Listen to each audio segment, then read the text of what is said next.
حضرت عوف اشجعی رضی اللہ تعالی عنہ سوئے دے حضرت سلیم رضی اللہ تعالی عنہ دا کے دیو دا کافرانو سر بندیو نو حضور نبی کریم صلی اللہ علیہ وسلم ورطا خبر اولیگو چی دا لا حول ولا قوة الا باللہ دیر زیاد ذکر شروع کا کلچ دا خبر سلیم رضی اللہ تعالیٰ عنہ تا ملاو شو نو دا لا حول ولا قوة الا باللہ دیر زیاد ذکر شروع کو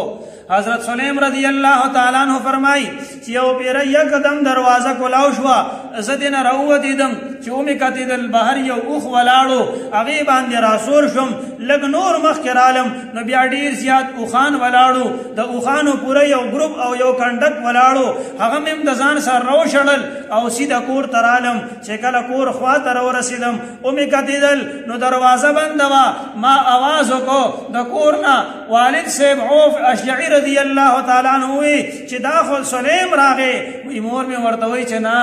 سلیم خود کافرانو سر بندی دے سنگ براشی وی چی کل والد سے میں بہر روتی دو وی کتی دل ما سر ملاقات پوشو بیائی اخانو لی دل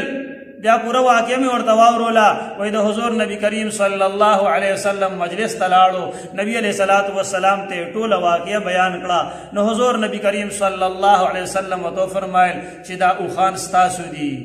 او دا برکت دا لا حول ولا قوة الا باللہ دے نو محترم دینا معلوم شوا چرتا پا ما بانے سے تکلیف رازی ما بانے سے مصیبت رازی ما بانے سے خفگان رازی چرتا کی قید و بند کے رازم نو زبا ذکر دا لا حول ولا قوة الا باللہ کو ذکر دا اللہ جل شانہو دا خزانو چا بیانی دی